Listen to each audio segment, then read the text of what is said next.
Cümleten selamun aleyküm hanımlar, kanalıma hoş geldiniz. Bugün sizlere çiçekli çok güzel bir 5 şiş patik modelinin baştan sona anlatımını yapacağım.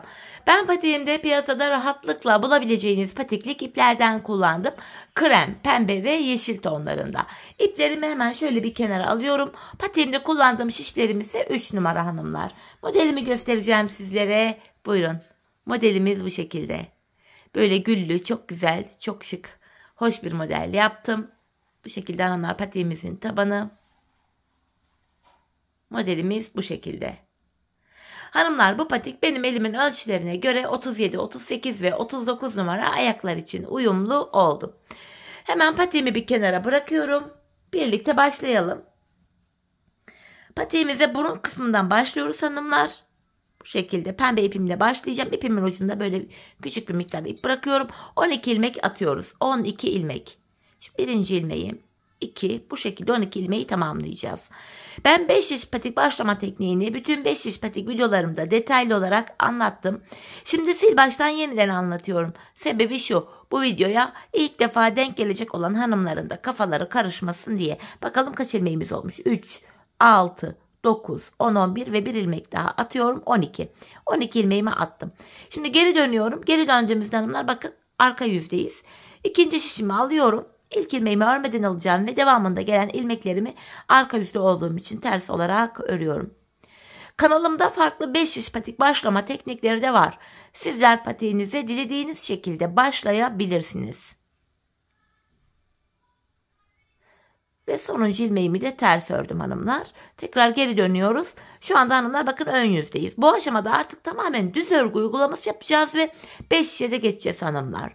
Şimdi kenar ilmeğimi alıyorum. İkinci ilmeğimi örüyorum. Şu üçüncü ilmeğim 4, 5 ve bir ilmek daha ördüm 6. İlk 6 ilmeğimi ilk şişimle ördüm. Şişimde 12 ilmeğim vardı hanımlar. Kalan 6 ilmeğimi de ikinci şişimle öreceğim. Yani 12 ilmeğimi 6'şar 6'şar 2 şişime eşit olarak paylaştırıyorum. Şimdi hiç geri dönmeden hanımlar ilk başladığımız yerlerden ilmekler çıkartacağız. İlmeklerimi de 3. şişime çıkaracağım şimdi. Öncelikle ilk ilmeğimi hemen şu kenardan bakın. İlmeğin iki kanadına birden girerek şöyle çıkartıyorum. Devamında ilmek çıkartabilmek için de başlangıç yerlerim sıkı olduğu için tığımdan yardım alacağım. Bakın başlangıç yerlerine girerek ilmeğimi çıkartıp şişime takıyorum. 3. şişime taktım. 3. şişimde 2 ilmeğim oldu hanımlar. Yine başlangıç yerine girip ilmeğimi çıkartıyorum. Bu 3. ilmeğim oldu. Hanımlar başlangıç yerinde ilmeğin iki kanadına birden girip o şekilde çıkartıyoruz ilmeğimizi. Bakın 4 ilmek oldu. Şu 5. ilmeğim. Şu da 6. ilmeğim. Şimdi bir 6 ilmek daha çıkartacağım. Onu da 4. şişime takacağım. Şu 1. ilmeğimiz. Şu 2. 3. 4. 5 ve şu kenara girip bir ilmek daha çıkartıyorum 6. Böylece 4 şişimizde de 6'şar tane ilmeğimiz oldu. 5. şişimi aldım ve örmeye başlayacağım hanımlar. Bir sıra 4 şişimdeki 6 ilmeğimi de düz olarak öreceğim. Bir sıra düz öreceğim ilmeklerimi. İlk şişimdeki 6 ilmeğimi ördüm. İkinci şişime geçiyorum. Burada da ilmeklerimi düz olarak öreceğim. Hanımlar 5 şiş patikte bir sıra dediğimiz olay şudur. 4 şişimizdeki ilmeklerimizi de örüp tamamlayınca bir sıra örmüş oluyoruz. Şu an 3. şişime geçtim. 3. şişimdeki 6 ilmeğimi de yine normal düz örüyorum.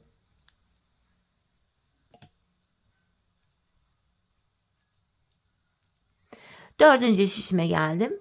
Buradaki 6 ilmeğimi de düz öreceğim. Böylece bir sırayı tamamlamış olacağız. Bu şekilde. Başlangıç yerimize geldik hanımlar. Bir sıra ördük. Şimdi artırma zamanı. Patik burnumuza şöyle baktığımız anda hanımlar artırma işlemini bu sağ ve sol kenardan yapıyoruz. Orta kısımlardan artırma yapmıyoruz. Hemen ilk şişimdeyim. Kenarımız hemen sağ tarafta. İlk 2 ilmeğimi örüyorum. Şu 1. ilmeğim. Şu da 2. ilmeğim. Ardından 2. ilmeğimin altındaki hemen şuradaki ilmeğimin kenarına şişimi takıyorum. Buradan aldığım ilmeğimi de yine düz ördüm. İlk artırmamı yaptım. Kalan 4 ilmeğimi de yine normal düz olarak örüyorum. Birinci şişimizde 7 ilmeğimiz oldu. 4 şişimizdeki ilmek sayıları da eşit olacak. İkinci şişime geldim. Şöyle baktığımız anda burada da kenar sol tarafa düşüyor hanımlar.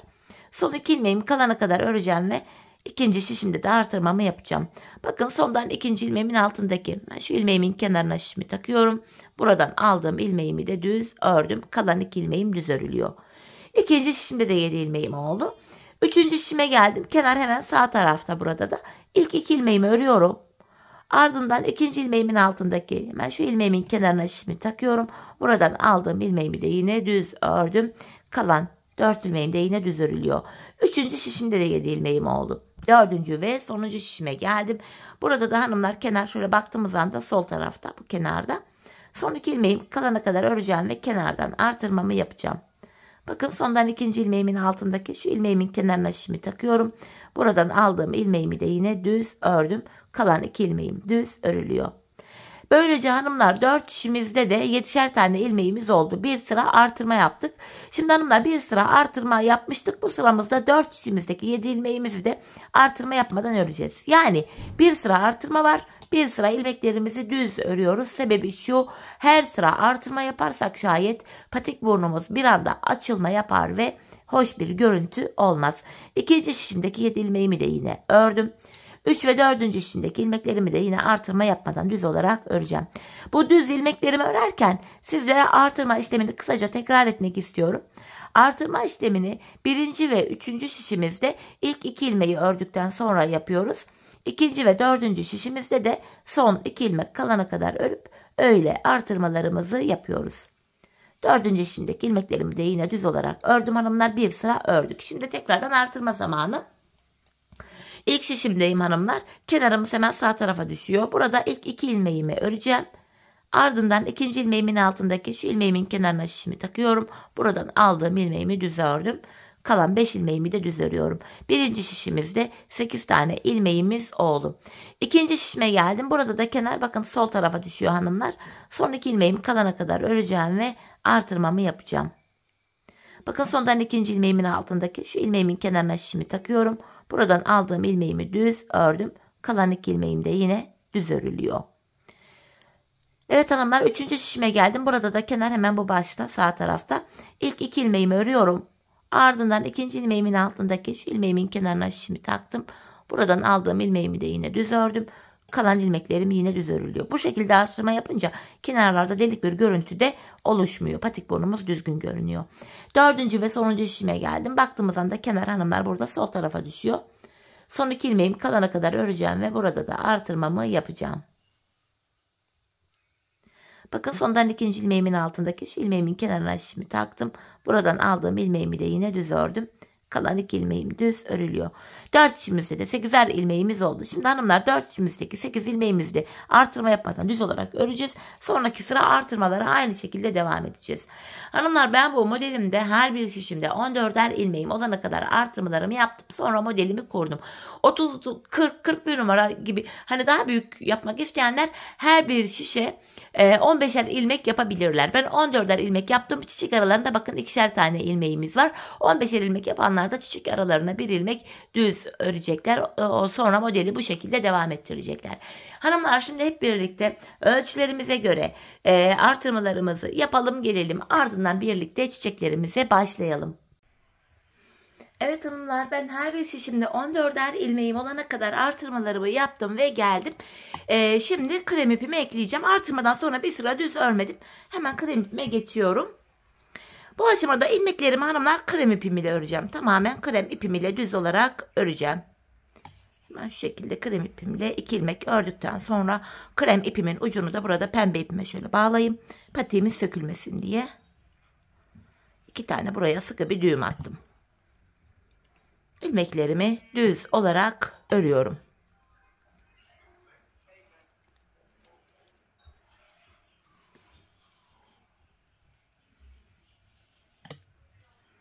Bu şekilde. Şimdi hanımlar 4 şişimizdeki ilmeklerimizi de 5 sıra boyunca, 5 sıra derken bir kere dolanacağız. 2, 3, 4, 5 bu şekilde. 4 şişimizdeki ilmeklerimizi de 5 sıra boyunca krem ipimizle düz olarak örelim gelelim. Sonra birlikte çiçeklerimizi yapalım. Evet hanımlar, 5 sıra boyunca 4 şişimdeki ilmeklerimi de düz ördüm ve geldim. Şimdi yaprağımıza başlayacağız hanımlar. Bu yaprak modelimiz 5 ilmek üzerine kuruluyor. Bunun için de yeşil ipimi şöyle krem ipime bağladım. Şimdi hanımlar ilk ilmeğimi krem ipimle örüyorum. Modelimiz 5 ilmek üzerine kuruluyor. Yeşil ipimi şöyle yaklaştırıyorum iyice bu aşamada. Öndeki 5 ilmek üzerinden yaprağımızı yapacağız. Bakın bu aşamada hanımlar önde 5 tane krem ilmeğim var. Tam bu ortanca ilmeğimin 4 ilmek altına ineceğim. 1, 2, 3, 4. Şişimi takıyorum hanımlar buradan. Buradan şu şekilde yeşil ipimle bir adet ilmek çıkartıyorum. Böyle uzunca bir ilmek çıkartıyorum hanımlar. Ardından bu öndeki 5 krem ilmeğimi örmeden sağ şişime alıyorum. Şu şekilde. Ve bu alttan çıkartmış olduğum yeşil ilmeğimi 5 ilmeğin üzerinden atlatıp arkada bırakıyorum. Ardından ilmeklerimi tekrardan bu 5 ilmeğimi böyle sol şişime aldım. Bu bir ilmeğimi daha krem ipimle ördüm hanımlar ardından. Şimdi öndeki 3 ilmek üzerinden işlem yapacağız. Tam bu ortadaki ilmeğimin 1, 2, 3 ilmek altına iniyorum. Buradan yeşil ipim ile tam olarak 1, 2, 3 şuradan. Yine yeşil ipim ile bir ilmek çıkartıyorum hanımlar buradan. Tam olarak buradan.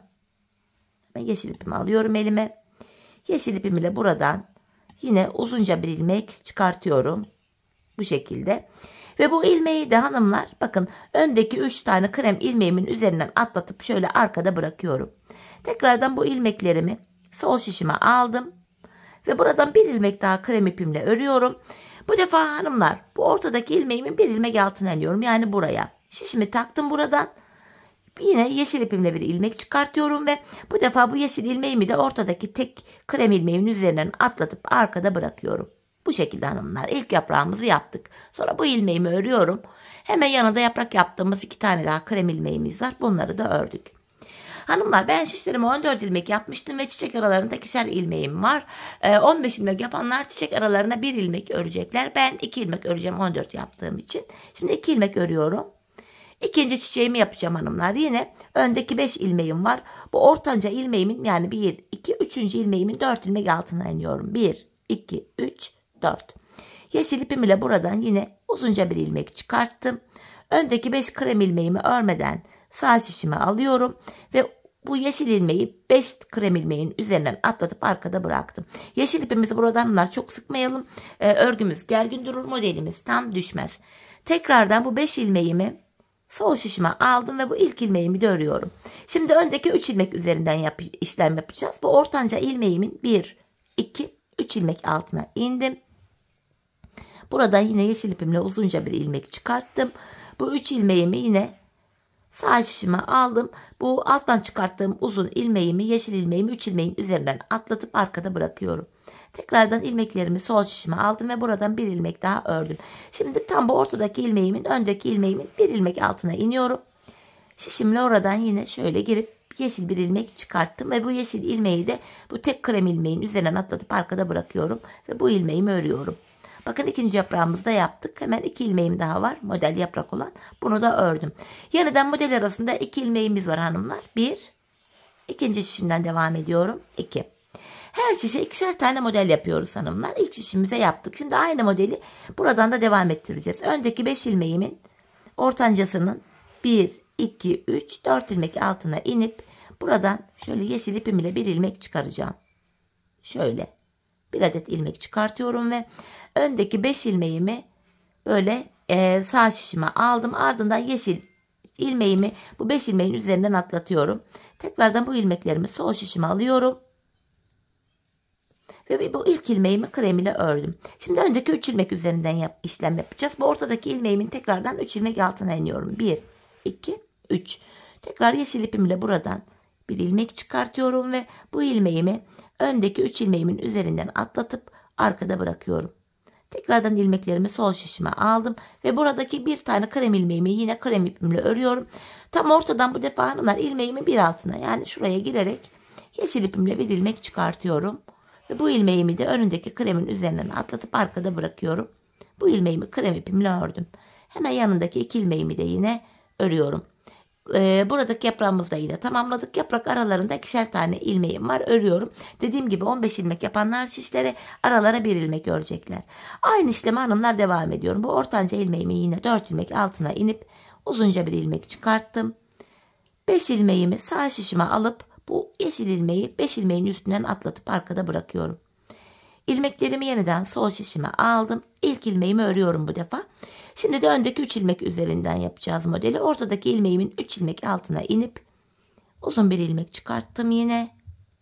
Ve yeşilimi 3 ilmeğin üzerinden atlatıp arkada bırakıyorum. İlk ilmeğimi örüyorum.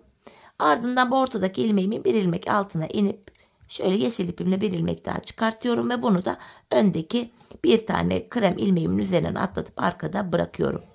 Ardından bu ilmeğimi de yine düz ördüm hanımlar, bu şekilde. Hemen yanındaki 2 ilmeğimi de örüyorum yaprak olan. Ve arada yine 2 tane ilmeğim var. 3. şişimden devam ediyorum. Şu da 2. ilmeğim. Yapraklarımıza burada da devam edeceğiz. Her şişe 2'şer tane yaprak kuruyorduk. Öndeki 5 ilmeğimin tam ortanca şu 3. ilmeğin 4 ilmek altına yine inip buradan yeşil ipimle şöyle bir ilmek çıkartıyorum. Aynı işleme devam ediyorum hanımlar. Yeşil ipimi atlattım arkaya doğru. İlmekleri tekrar sol şişime alıp ilkini krem ile örüyorum. Tam bu ortanca ilmeği, öndeki 3 ilmeğimin hanımlar ortasından, yani şu tam aynı hizadan, bakın aynı ilmeğin altından ilmek çıkartıyoruz hep. Bu defa 3 ilmek altına iniyorum. Yine uzun bir ilmek çıkarttım. Bunu da öndeki 3 kremin üzerinden atlatıyorum. Arkada bıraktım yeşilimi. Tekrardan buradaki ilk ilmeğimi örüyorum ve şimdi önde bir ilmeğim kaldı. Bu bir ilmeğimin bir ilmek altına inip tekrardan yeşil ipimle ilmek çıkartıyorum ve yeşil ilmeği de kremin üzerinden atlatıp arkada bıraktım. Bu ilmeğimi örüyorum. Yaprak yaptığım 2 ilmeğim var. Bunu da yine ördüm. Buradaki yaprağımızı da tamamladık. Arada 2 ilmeğim var. Devamında hanımlar aynı şekilde bakın yapraklarımızı yapıyoruz. Eliniz alışınca 1-2 yaprak yaptıktan sonra eliniz alışıyor zaten. Model seri bir şekilde örülüyor böylece. Bu şekilde. 3 ilmek altına iniyorum. Yine yeşil bir ilmek çıkartıyorum alttan. Öndeki 3 ilmeğimin üzerinden atlatacağım şimdi de. Tekrardan bu ilmeklerimi sol şişime alıyorum ve ilkini ördükten sonra tam bu ortadaki ilmeğimin bir ilmek altına inip tekrardan yeşil ilmek çıkartıyorum. Ve yeşil ilmeği bu kremin üzerinden atlatıp arkada bıraktım. Sonra bu ilmeklerimi, yaprak yaptığım ilmeklerimi krem ile örüyorum. Tekrar arada 2 tane ilmeğim var. 1. 4. şimdi de aynı işlemi yapacağım. 2. Şimdi buraya da 2 tane yaprak yapacağız hanımlar. Yaprağımızın sonlarını yapıyoruz artık burada. Öndeki 5 ilmeğimin bakın ortancasının 4 ilmek altına indim. Yeşil ipim ile buradan şöyle bir ilmek çıkartıyorum yine. Ve öndeki 5 ilmeğin üzerinden atlatacağım bunu. Böyle. İlmeklerimi tekrar sol şişime aldım. Bir ilmek örüyorum. Şimdi öndeki 3 ilmek üzerinden işlem yapacağım. Yapacağımız işlem bu hanımlar. Yaprağımız tek sırada böyle yapılıyor. Tek sırada yapraktan kurtulmuş oluyoruz kısaca. Tam ortadaki ilmeğimi yine bir ilmek altına iniyorum. Yine bir yeşil ilmek çıkartıp bu tek kremin üzerinden atlatıp arkada bırakıyorum ve bu ilmeğimi örüyorum. Hemen yanına 2 ilmek daha ördüm. Arada 2 ilmeğim var. Sonuncu yaprağımı yapacağım şimdi. Öndeki 5 ilmek üzerinden yine işlem yapıyoruz. Ortanca ilmeğimin 4 ilmek altına inip uzunca bir ilmek çıkartıyorum. Öndeki 5 kremin üzerinden bakın yeşilimi alıp atlatıyorum. Arkada bıraktım. Bu şekilde. Şimdi bu ilk ilmeğimi örüyorum. Şimdi de öndeki 3 ilmek üzerinden aynı işlemi yapıyoruz. Bakın yine uzun bir ilmek çıkarttım. Şu 3 ilmeğimi sağ şişime aldım yeniden. Model bu hanımlar. İlk ilmeğimi örüyorum buradaki. Ve tam bu bir ilmek altına, ortanca ilmeğimin bir ilmek altına inip yine bir ilmek çıkarttım. Bu ilmeğimi de öndeki kremin üzerinden atlatıp arkada bırakıyorum ve bu ilmeğimi örüyorum. Hemen yanındaki 2 ilmeğimi de ördüm. Sonuncu ilmeğimi de düz olarak örüyorum. Yaprağımız hanımlar bu şekilde tek seferde tamamladık. Bu çiçeklerimiz hanımlar tek sırada yapılıyor. Bu çiçeklerimizde sadece bu tam ortadaki ilmeğimizi yapacağız. Buraya çiçek yapacağız. Öncelikle ilk 3 ilmeğimi örüyorum. 1, 2, 3. Tam da bu ortaya hanımlar çiçeğimi yapacağım. Şu alttan pembe ipimi alıyorum. Bir ilmeğin içinden 3 ilmek çıkaracağım. Bakın bir ilmek örüyorum. İpimi şişime bir kere doladım. Aynı yerden bir ilmek daha çıkartıyorum. Ardından bu 3 ilmeğin üçünü birden yine pembe ipimle örüyorum. Çiçeğimizin yapılışı bu hanımlar. Bu defa çiçek aralarında 6'şer tane ilmeğimiz var. Krem ile öreceğim. Bakın 2 ilmek oldu. 3, 4, 5 ve 6. Tekrardan bu ortaya pembe ipimle çiçeğimi yapıyorum. İkinci yaprağımın üzerine. Bir ilmeğin içinden bir ilmek çıkarttım. İpimi şişime bir kere doladım ve aynı ilmeğin içinden bir ilmek daha çıkartıyorum. Bir ilmeğin içinden 3 ilmek çıkartıyoruz ve ardından bu 3 ilmeğimin üçünü birlikte pembe ipim ile yine örüyorum. İkinci çiçeğimizi yaptık böylece. Arada yine 6 ilmeğim var. 1, 2, 3. İkinci çiçeğimden devam ediyorum. 4, 5, 6. Şimdi de buradaki çiçeğimizi yapacağım. Bakın bir ilmeğin içinden 3 ilmek çıkaracağım pembe ipimle. İpimi şişime doluyorum. Aynı yerden bir ilmek daha çıkarttım. Sonra bu 3 ilmeğin üçünü birden örüyorum. Bu şekilde arada yine 6 ilmeğim var. Bakın diğer çiçeğimi yapacağım. Yine bu ilmeğimin içinden de pembe ipimle 3 ilmek çıkartıyorum. Sonra bu 3 ilmeğin üçünü birden şöyle pembe ipimle düz olarak keserek örüyorum. Bakın topluyorum. Arada 6 adet ilmeğim var. 3 oldu. Üçüncü şişimden devam ediyorum. 4, 5, 6. Tekrar pembemi alacağım. Çiçeklerimi yapmaya devam edeceğim. Yapıcı çiçeğimiz hanımlar bundan ibaret. Çok farklı bir görüntüsü var. Yapılışı da kolay, zevkli. Bu şekilde çiçeğimi yaptım. Yine arada 6 adet ilmeğim var. Bir diğer çiçeğimi yapacağım. Tekrar pembemi alıyorum. Bir ilmeğin içinden 3 ilmek çıkartıyorum. Sonra bu 3 ilmeğin üçünü birlikte keserek örüyorum. Yine arada 6 adet ilmeğim var. 1, 2, 3. Devam ediyorum 4. şişimden. 4. 5. ve 6. ilmeğim. Yeniden buraya çiçeğimi yapacağım. Hanımlar eğer 15'er ilmek yaptıysanız çiçek aralarında 5'er tane krem ilmek oluyor. Tam bu yaprakların ortasına çiçeğimizi yapıyoruz. Bu şekilde. Ve yeniden kremimi aldım. Arada 6 tane ilmeğim var. Şu 5, şu da 6. ilmeğim. Son kez çiçeğimi yapacağım buraya. Yine bu ortadaki ilmeğimin içinden pembe ipimle 3 ilmek çıkartıyorum ve bu 3 ilmeğin üçünü birden şöyle sol şişime aldım. Üçünü birlikte keserek örüyorum. Ay, yeniden yapayım, yapamadım.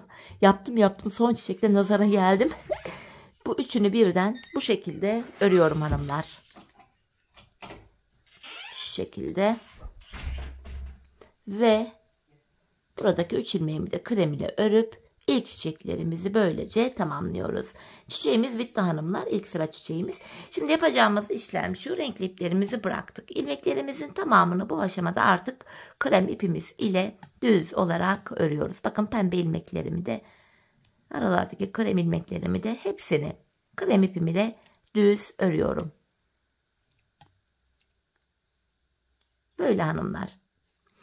Şimdi hanımlar 4 çimimizdeki ilmeklerimizi de bu şekilde krem ipimiz ile 6 sıra boyunca 6 kere 4 çimimizde dolanacağız.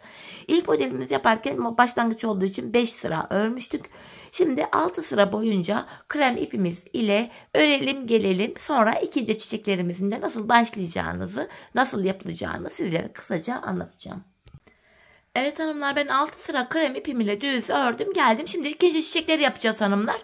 İkinci çiçekler de ilk çiçeklerle aynı hizada aynı şekilde yapılıyor. Hiçbir fark yok. Kafanız karışmasın diye hemen başlangıcını yine sizlere anlatayım. Öncelikle hanımlar ilk çiçeğimizi yaparken bir ilmek örmüştük. Ardından öndeki 5 ilmek üzerinden işlem yapmıştık. Bakın önde 5 ilmeğim var. Bu ortanca ilmeğimin yani 3. ilmeğimin 4 ilmek altına iniyorum. 1, 2, 3, 4 buraya. Buradan yeşil ipimle yine bir ilmek çıkaracağım. Uzunca bir ilmek çıkartıyorum. Ardından bu 5 ilmeğimizi sağ şişimize almıştık ve yeşil ilmeği bu 5 ilmeğin üzerinden atlatmıştık. Bakın aynı şekilde modelimi yapıyorum. Sonra ilmeklerimi tekrar sol şişime aldım. İlk ilmeğimi örüyorum. Ve şimdi ortadaki 3 ilmek üzerinden işlem yapacağım. Bu ortanca ilmeğimin 3 ilmek altına indim. Şöyle bir ilmek çıkarttım yine ve bu yeşil ilmeği de öndeki 3 ilmeğin üstünden atlattım. Sonrasında da bu ilk ilmeğimizi ördük. Bu ortadaki ilmeğimin de yine bir ilmek altına inip yine ilmeğimi çıkartıyorum ve bu ilmeğimi de öndeki kremin üzerinden atlatıp arkada bırakıyorum. Gördüğünüz gibi ilk yaprağımızla aynı şekilde ikinci sıra yaprağımızın da ilkini yaptık. Sonra bu ilmeklerimi düz örüyordum. Ardından çiçek aralarındaki ilmeğim vardı. 2 ilmek düz örüyorum. 15 ilmek yapanlar yine birer ilmek örecekler aralara. İkinci çiçeğimizi yapacağız. Ortanca ilmeğimin, yani şuradaki ilmeğimin bakın yeri hizası belli. 4 ilmek altına iniyoruz. 1, 2, 3, 4. Yeşil ipim ile yine buradan şöyle uzun bir ilmek çıkartıyorum. Öndeki 5 ilmeğimi sağ şişime aldım ve bu uzun yeşil ilmeğimi 5 ilmeğin üstünden atlatıp arkada bırakıyorum. Bu 5 ilmeğimi tekrar sol şişime alıp ilkini örüyorum. Şimdi de öndeki 3 ilmeğimin bakın tam ortancası. 1, 2, 3 ilmek altına indim. Yine yeşil ipimle bir ilmek çıkartıyorum ve bu ilmeği önündeki 3 kremin üzerinden atlatıp arkada bırakıyorum. Sonra bu 3 ilmeği tekrar sol şişime alıp ilkini ördüm. Şimdi bu tam ortadaki ilmeğimin bu defa bir ilmek altına inip yeşil ipimle ilmek çıkartıyorum ve bu bir ilmeğimi de kremin üzerinden atlatıp arkada bıraktım. Bu ilmeğimi de örüyorum. Bu şekilde hanımlar ilmeklerimizi ve çiçeğimizi bu şekilde yapıyorduk. Kafanız karışmasın diye bu ilk ikisini tekrar sizlere gösterdim. Yine diğer 3 çiçekte de aynı işlemi yapacağız. Bir sonraki sırada da yine ilk çiçeklerimizi yaptığımız gibi çiçeklerimizi kuracağız hanımlar. İkinci çiçeklerimiz bitince yine 6 sıra 4 çiçeğimizdeki ilmekleri krem ipimizle örüp bu defa aynı şekilde 3. çiçeklerimizi yapacağız.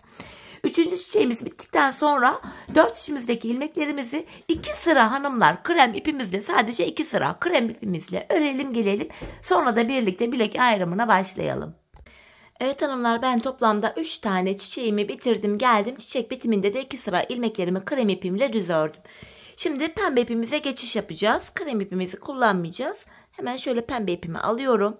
İlmeklerimin tamamını bu sıramızda artık pembe ipim ile düz olarak örüyorum. Patiğimizin devamında pembe ipim ile ilmeklerimi öreceğim artık. Bu şekilde hanımlar. Artık krem ipimizi de kesip buraya bağlayabiliriz. İşimiz kalmadı. Şimdi hanımlar 4 çiçeğimizdeki ilmeklerimizi de 3 sıra boyunca pembe ipimiz ile örelim gelelim. Evet hanımlar, 3 sıra ilmeklerimi pembe ipimle ördüm geldim. Şimdi bilek ayrımını yapacağız hanımlar. İlk şişimdeyim ön yüzde. Son bir ilmeğim kalana kadar ilmeklerimi düz olarak öreceğim. Şişimde 14 ilmeğim vardı. İlk 13 ilmeğimi öncelikle öreceğim. Bakın burada bir ilmeğim kaldı. İlk şişimdeki sonuncu ilmeğim ile ikinci şişimdeki ilk ilmeğimi alıyorum. Bu iki ilmeği şu şekilde birbiriyle yer değiştiriyorum. Yer değiştirdiğim ilk ilmeğimi ilk şişimle ördüm. Hanımlar, bilek ayrımında böyle ilmekleri yer değiştiriyoruz. Sebebi şu, bilek ayrımı daha sıkı ve sağlam oluyor. Şimdi patiğimizin bu arka bölümüne geçtik. Bu bölümde hanımlar ben bu kenarlara 7'şer ilmek haroşa ördüm. Örgümüzün hem ön hem arka yüzünde düz örgü örünce haroşa oluyor. Hem ön hem de arka yüzde ters örgü örünce yine haroşa oluyor.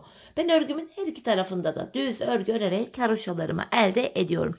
Şimdi ilk 7 ilmeğim haroşa kenardaki düz olarak örüyorum. 7 haroşamı ördüm. Ardından ön yüzdeyim. İlmeklerimi tekrar düz örmeye devam edeceğim. Hanımlar, patiğimizin arka bölümünde ön yüzdeysek eğer düz örgü, arka yüzdeysek de ters örgü uygulaması yapacağız. Bilek ayrımına kadar öreceğiz. Geri döneceğiz. Geri döndüğümüzde arka yüzde olacağız ve ilmeklerimizi ters öreceğiz. Şu anda ön yüzde olduğum için gördüğünüz üzere ilmeklerimin tamamını düz olarak örüyorum. Artık patiğimizin tamamında sadece pembe ipimizi kullanacağız. Bir diğer şişime geldim. Yine buradaki ilmeklerimi de düz olarak örüyorum.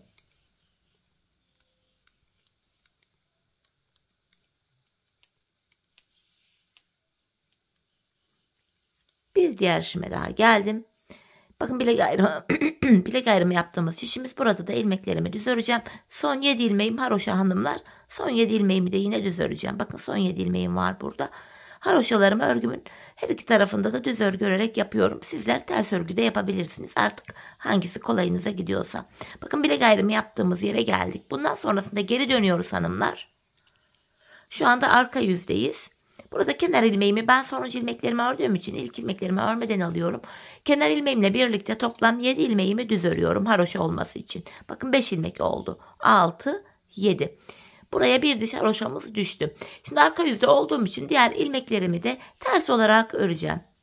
Şu anda patiğimizin arka yüzündeyiz. İlmeklerimizi ters örüyoruz. Bir diğer şişime geldim. Yine buradaki ilmeklerimi de ters örmeye devam ediyorum.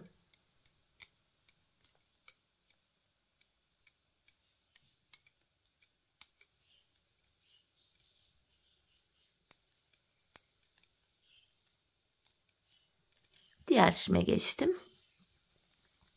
Buradaki ilmeklerimi de ters örüyorum. Tabana denk gelen ilmeklerimiz hanımlar.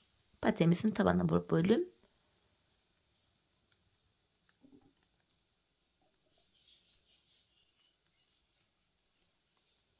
Ve bilek ayrımı yaptım. Son şişime geldim.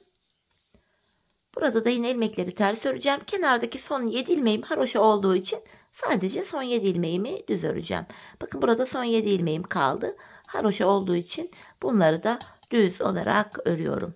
Bu şekilde hanımlar. Yine bilek ayrımına geldik.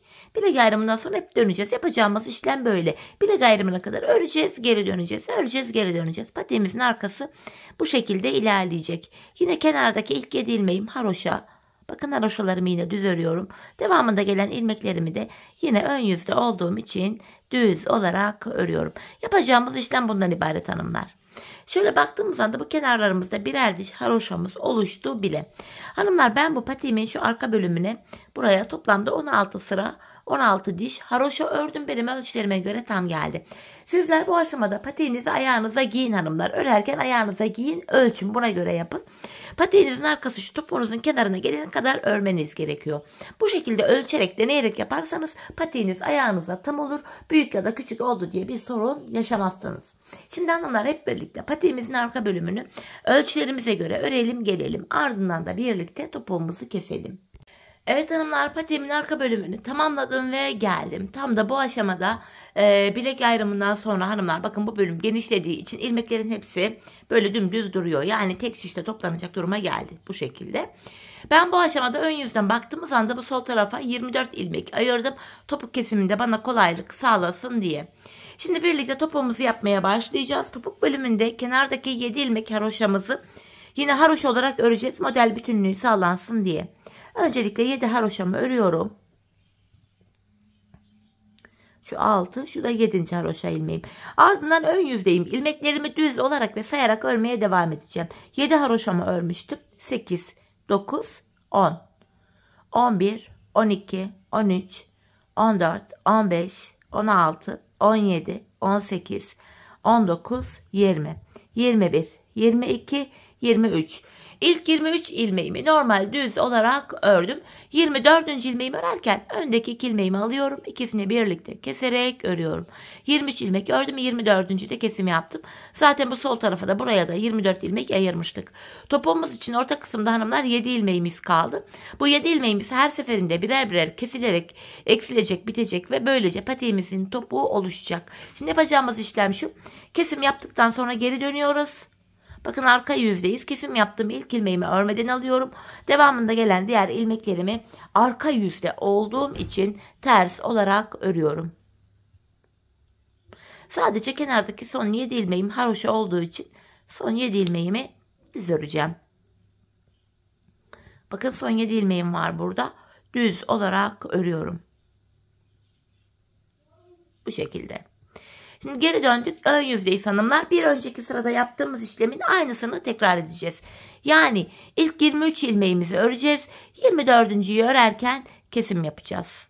7 haroşamı ördüm. Sayarak gidiyorum. 8, 9, 10, 11, 12, 13, 14, 15, 16, 17, 18, 19, 20, 21, 22, 23 ilmeğimi ördüm.